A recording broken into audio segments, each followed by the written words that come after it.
Friends જો કેટલો મસ્ત ફુદીનો એકદમ ફ્રેશ છે કે નહીં.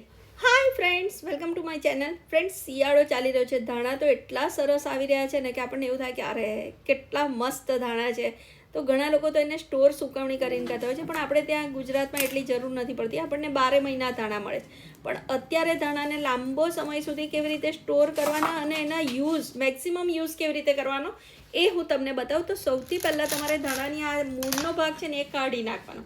એનો આપણે યુઝ નહીં કરીએ અને ડંડલને આવી રીતે અડધી કાઢી નાખો. હવે જે આ વધ્યા ને એ તમારી પાસે મોસ્ટલી એની પાંદડી જ છે. હવે એને તમારે શું કરવાનું, એક ડબ્બામાં ટીશ્યુ પેપર મૂકી દેવાનું.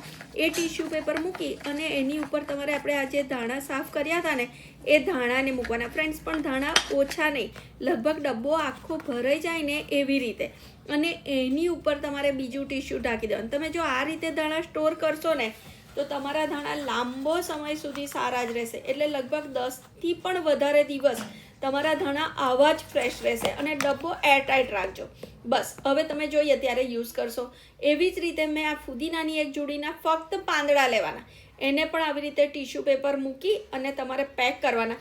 આ બંને શાકભાજી તમે લાંબો સમય સુધી યુઝ કરશો, કારણ કે રોજ તમે થોડા કેવી રીતે બજારમાં લેવા જાઓ તો આપણે લગભગ એવું કરતા હોય કે માર્કેટથી લાવીને સ્ટોર કરતા હોય, પણ તમે આ રીતે સ્ટોર કરજો અને કન્ટેનર તમારું એરટાઈટ હોય એનું ધ્યાન રાખજો. હવે જે આ ફુદીનાની ડંડલ જે આવી થોડી હાર્ડ હોય ને ડાર્ક બ્રાઉન હોય ને એને કશું નહીં, તમારે કુંડામાં આમ સીધી રોપી દેવાની.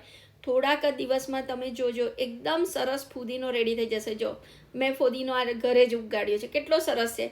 હવે જે ડંડલ કાપીને એને આપણે પણ ફેંકવાના નથી, એને આવી રીતે મોટી મોટી કટ કરી અને તમારે ડબ્બામાં પેક કરી દેવાની, એ પણ એરટાઈટ કન્ટેનરમાં. હવે તમે રોજ જે ફ્રૂટ જ્યુસ બનાવો ને, ફ્રેશ જ્યુસ, એમાં એને તમારે થોડી ઉમેરવાની, એટલે એની ન્યુટ્રિશન વેલ્યુ તમારા જ્યુસની વધી જાય. અથવા તો તમે એની લીલી ચટણીમાં પણ યુઝ કરી શકશો.